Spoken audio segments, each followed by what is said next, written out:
요즘은 얼마든지 연예인들이 정치하시는 분들을 풍자할 수 있는 그런 좋은 시대가 되었어요. 개그맨들이 정치인들 그 상황을 풍자하면 보는 우리는 재미있는데 당사자는 조금 기분 상할 수도 있겠다라는 생각을 해봅니다. 한때 전두환 대통령과 참 비슷하게 생기신 연예인이 계셨어요. 박용식 씨라고. 진짜 닮았죠. 혹시 전두환 대통령을 모르시는 분들 계세요? 세대 차이가 좀 느껴지는데 정말 닮으셨죠. 문제는 저분이 닮았다는 이유로 전두환 대통령을 비하하거나 그러지도 않았는데, 닮았다는 이유로 당신 방송국 나오지 마세요, 하지 마세요, 무려 1년간 그렇게 정지가 내려지게 됩니다. 이 대통령의 부하가 이제 과잉 충성을 한 거죠. 그래서 1년간 일을 못하니까 어떻게 해요? 1년간 참 힘드셨다는 이야기를 나중에 TV에 나와서 한 적이 있어요. 정치 상황에 따라서 우리의 삶이 때로는 어려워지기도 합니다. 계엄 선포와 무한공항 참사로 인해서 참 많은 국민들이 아파하고 힘들어했지요. 국민들이 나뉘어졌습니다. 심지어 기독교 안에서도 나뉘어졌습니다. 참으로 안타까운 일이죠. 이 혼란스럽고 어수선한 시대에 우리 그리스도인들이 어떠한 태도를 갖추어야 할까요? 학연, 혈연, 지연을 떠나서 우리는 오직 말씀, 우리 인생의 기준이 되는 그 말씀을 따라 하나님 안에서 우리는 살아가야 할 줄로 믿습니다. 디모데전서와 후서는 바울이 두 번째로 로마 감옥에 갇혔을 때 쓴 서신입니다. 처음 갇혔을 때는요, 그때는 구금 상태였는데, 강제 구금 상태였는데, 그곳에서 에베소서, 빌립보서, 골로새서, 빌레몬서 이렇게 4개의 서신을 쓰게 되죠. 그리고 이제 순교당하기 직전에 다시 한번 바울은 로마 감옥에 갇혀서 오늘의 서신을 쓰고 있습니다. 자, 1절 같이 봅니다. 시작. 그러므로 내가 첫째로 위하여 간구와 기도와 도고와 감사를 하되, 내가 첫째로 권하노니, 무엇보다도 디모데가 해야 할 일, 가장 중요한 일, 그것은 바로 모든 사람을 위하여 간구와 기도와 도고와 감사를 하라는 겁니다. 이거 4가지가요 다 기도예요. 간구는 간절히 부르짖는 기도고요, 기도는 일반적인 기도고요, 도고는 중보 기도를 의미합니다. 그리고 감사는 감사 기도인 거죠. 모든 사람을 위하여 기도하되 특별히 감사 기도하라 라고 권면합니다. 빌립보서 4장 6절에도 이와 유사한 말씀이 있어요.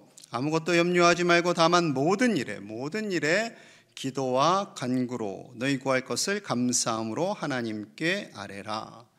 아무 염려하지 않는 것, 믿음의 모습이지요. 그리고 우리가 구할 때, 기도할 때에 감사함으로 하나님께 아뢰십시오 라고 성경을 기록하게 됩니다. 처음 감옥에 갇혔을 때에도, 두 번째 감옥에 갇혔을 때에도 기도하십시오, 그런데 감사 기도하십시오 권면하는 거죠. 여러분, 어떻게 감옥에 갇혀서 감사할 수 있겠어요? 그것도 무슨 바울이 큰 잘못을 저질렀나요? 그렇지 않습니다.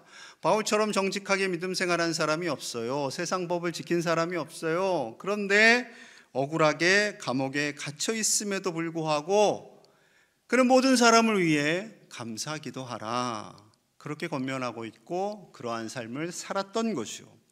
솔직히 쉽지 않습니다. 하나님, 저 돈이 없어요, 돈이 필요해요. 그럼에도 감사합니다. 하나님, 저 아파요, 정말 힘들어요. 그럼에도 감사합니다. 하나님, 우리나라는 왜 이렇게 어지럽고 어수선합니까? 그럼에도 감사합니다. 이렇게 하라는 거예요. 물론 쉽지는 않지요. 쉽지는 않지만 우리가 그 감사를 잃어버리면요, 우리의 마음에 원망과 불평과 짜증과 분노가 일어나게 됩니다. 분노가 일어나요. 그래서 얼마 전에 뉴스를 보시면서 다들 깜짝 놀라셨잖아요. 사람들 안에 분노가 가득해요. 분노가. 그러면 폭력적으로 갈 수밖에 없는 것이지요.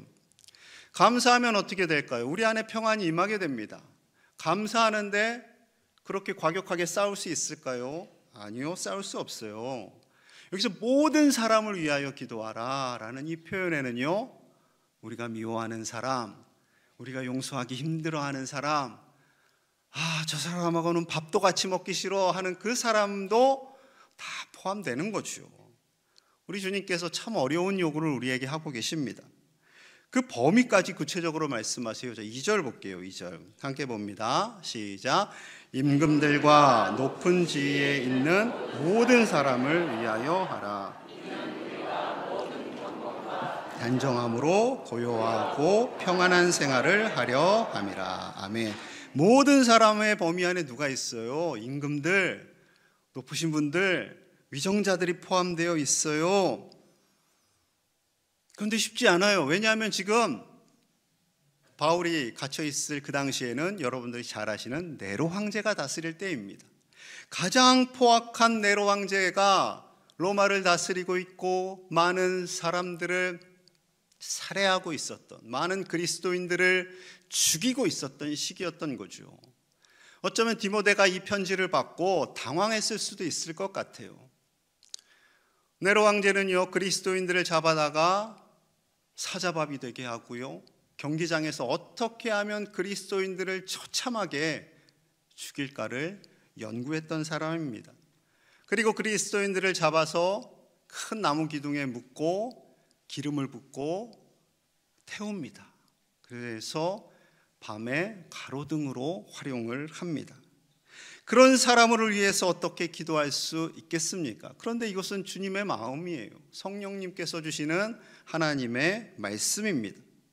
이렇게 하는 이유가 있어요. 지금 디모데는 에베소 교회의 목회자로 사역을 하고 있거든요. 위치가 다릅니다. 바울은 로마에 있고 디모데는 소아시아, 오늘의 터키에 있는 거예요. 그곳에서 로마를 위해서 기도하십시오. 로마 황제를 위해서 기도하십시오. 그리고 아시아를 다스리는 분봉왕들, 군주들, 위정자들, 작은 위정자들이 또 있을 거 아니에요. 그들을 위해서 기도하면 우리 그리스도인들이 평안하고 경건하게 신앙생활을 할 수 있다라는 거죠. 맞는 말씀입니다. 여러분, 우리나라가 어수선하고 혼란에 빠져 있을 그때 하나님께서 우리 그리스도인들에게 요구하시는 첫 번째 태도는 기도하는 거예요. 기도하는 것. 이것이 가장 중요합니다. 아니, 어떻게 이 나라가 어수선한데 목사님 기도만 해서 되겠습니까? 목사님들은 맨날 기도만 하면 된다고 하시는데 지금 이 상황이 기도할 상황인가요? 하실 수 있겠지만 기도는 누가 일하도록 하시는 걸까요? 요한복음 14장 13절과 14절입니다. 너희가 내 이름으로 무엇을 구하든지 내가 행하리니 이는 아버지로 하여금 아들로 말미암아 영광을 받으시게 하려 함이라. 14절 함께요. 시작.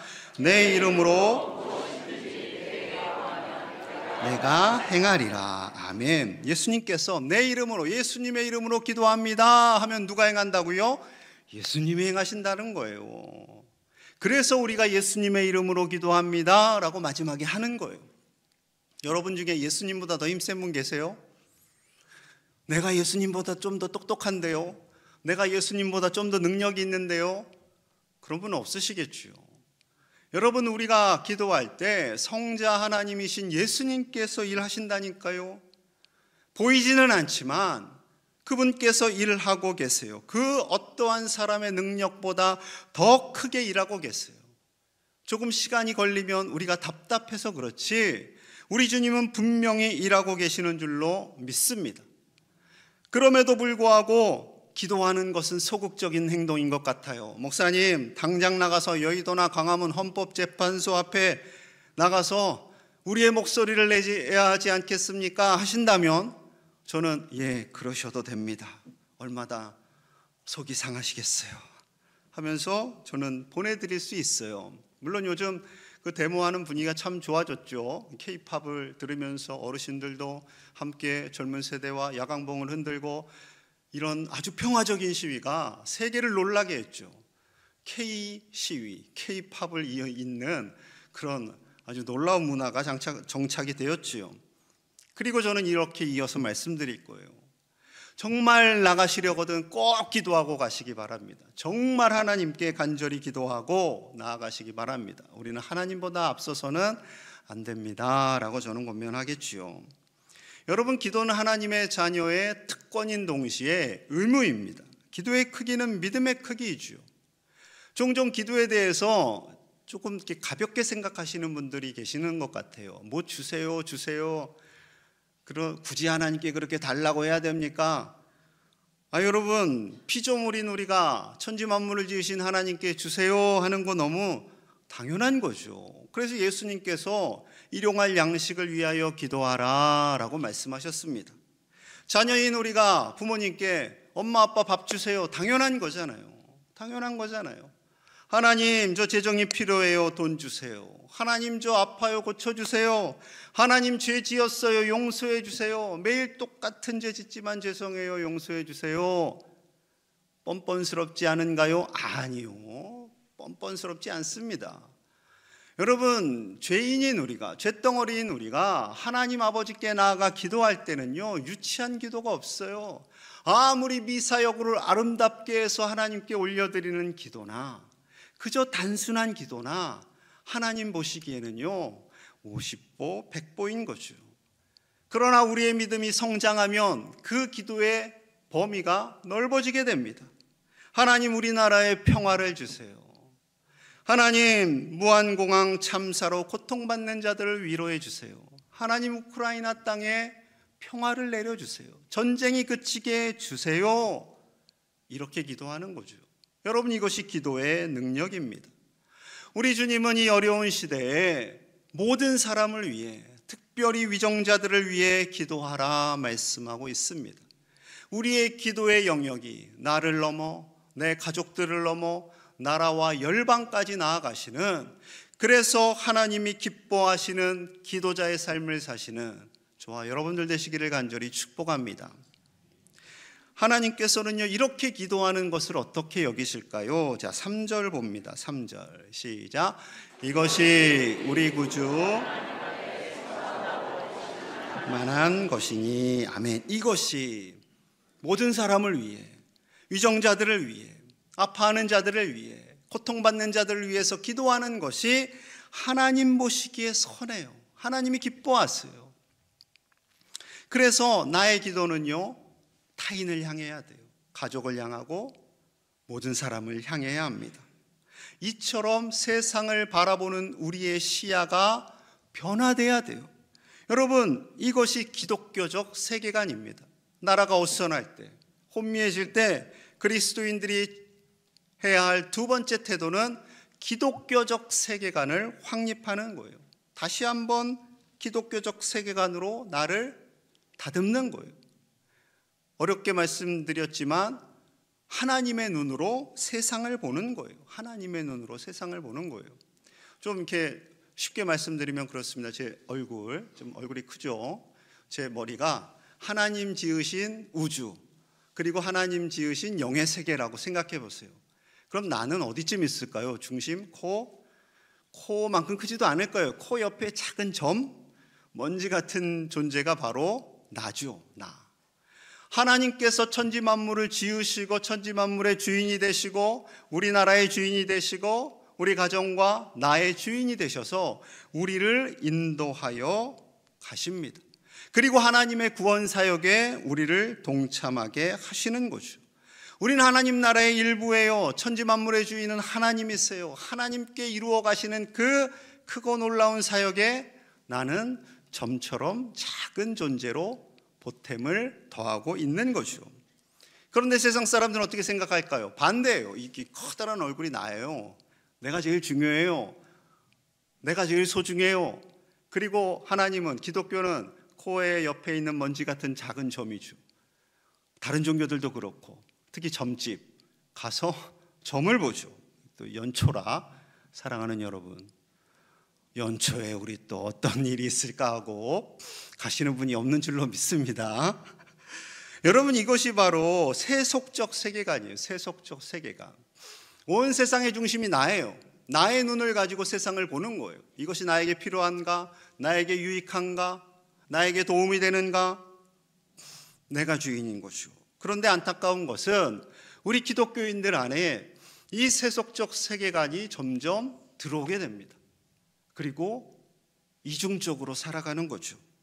아무리 신앙생활을 오래 했어도 나에게 가장 중요한 것은 돈이고 권력이고 쾌락이고, 정치, 경제, 사회에 영향을 끼치는 분들 중에도, 심지어 목사라는 타이틀을 가진 분 중에도 이 세속적 세계관으로 기독교를 갈라치게 하고 있는 거죠. 이로 인해서 기독교 안에조차 점점 더 진보, 더 보수, 그리고 색깔을 취하라라고 갈등하고 있습니다. 하나님 통곡하실 일이에요. 통곡하실 일. 이 혼미한 시대에 우리는 정신을 똑바로 차려야 됩니다. 다시 기독교적 세계관으로, 하나님의 마음으로 세상을 보셔야 돼요. 우리 안에 세속적 가치관이 자꾸 지배하려고 합니다. 그럴 때 그 가치관을 내려놓고 하나님의 시선으로 나를 보고 세상을 보셔야 돼요. 이것을 정확하게 하신 말씀이 마태복음 22장에 등장합니다. 바리새파 사람들이 있어요. 이분들 하나님을 경외한다고 하지만 그들의 내면 속에는 세속적 가치관으로 가득 차 있어요. 그래서 예수님이 막 혼내키셨죠. 그게 또 못마땅하니까 예수님을 어떻게 해서든 함정에 빠뜨리기 위해서 연구합니다. 그래서 아이디어를 하나 얻었어요. 예수님께 물어봅니다. 세금을 황제에게 내는 것이, 로마에게 내는 것이 옳습니까? 옳지 않습니까? 만약에 이 질문에 옳다, 세금을 바치는 것이 옳다, 그러면 예수는 매국노다, 그 프레임을 씌워서 예수님을 함정에 빠뜨리고, 세금을 내는 것이 옳지 않다 하면 황제에게 저항하는 사람이다 해서 또 함정에 빠뜨리게 되는 거죠. 뭐라고 답을 하든. 그런데 예수님께서 이렇게 답하세요. 마태복음 22장 20절 21절입니다. 예수께서 말씀하시되 이 형상과 이 글이 누구의 것이냐? 함께 있습니다. 시작. 이르되 그런즉 가이사의 것은 가이사에게, 하나님의 것은 하나님께 바치라 하시니. 동전을 하나 보여주시면서 이 형상은 누구의 것이냐? 그때 황제의 얼굴이 돈에 찍혀 있습니다. 티베리우스 황제의 얼굴이 찍혀 있어요. 그리고 뭐라고 써 있냐면 신의 아들, 지극히 높은 사제. 그러니 사람들이 돈을 얼마나 소중히 여겼겠어요. 그 돈을 쓸 때마다 황제의 얼굴을 봅니다. 황제님이 주신 돈, 황제는 최고의 신, 그렇게 인정하면서 세금을 바치고 돈을 썼던 거죠. 이것에 대해서 주님 뭐라고 하신 거예요? 그래, 그거 인정한다라는 겁니다. 우리가 이 세상에 사는 동안 이 세상의 법을 지켜야죠. 세금도 내야 하고요, 할 일을 해야죠. 여러분, 오늘은 이번 명절에는 또 내려오실 때 톨비를 안 내셨겠지만 평소에는 톨비도 내셔야 되죠. 여러분, 그거 해야 돼요. 그런데 그것은 황제가 아무리 커 보인다 할지라도, 아무리 세상 사람들이 그를 추앙한다 할지라도, 신처럼 높인다 할지라도 코 옆에 있는 너무나도 작은 점에 불과하다는 거예요. 그리고 하나님, 온 천지 만물을 지으신 그 하나님을 구별되어 섬기고 하나님을 의지하는 것, 그것이 합당하다라는 겁니다. 이것이 바로 정확한 기독교적 세계관인 거죠. 우리는 이 세상에 살아가고 있어요. 이 세상 법을 지켜야 돼요. 그러나 이 세상 법 위에 계시는 하나님의 다스리심, 그것을 인정하는 것이 바로 기독교적 세계관입니다. 그 주님의 눈으로 세상을 바라보면요, 이 세상에서 벌어지는 때로는 손해도 있고 때로는 속상함도 있고 때로는 아픔도 있지만 주님의 눈으로 다 덮을 수 있는 것이요. 그래서 4절에 이렇게 말합니다. 주님의 말씀이, 우리 함께 봅니다. 시작. 하나님은 모든 사람이 구원을 받으며 진리를 아는 데에 이르기를 원하시느니라. 아멘. 모든 사람이, 우리가 모든 사람을 위해서 기도해야 하는 그 이유는 그 모든 사람이 구원을 얻는 것이 가장 소중하기 때문에. 돈도 필요해요. 권력도 필요해요. 성공도 필요해요. 그러나 가장 중요한 것은 구원이기에 그 구원을 모든 사람들이 갖고 그 구원으로 즐거워하고 행복해하기를 기뻐하시는 거죠. 최고의 선물이 뭐예요? 구원입니다. 그러면 그 최고의 선물을 받은 우리는 어떻게 해요? 감사하겠지요. 그래서 이런 공식이 만들어지는 거예요. 구원은 최고의 선물이고 그 선물을 받으면 감사한 거예요.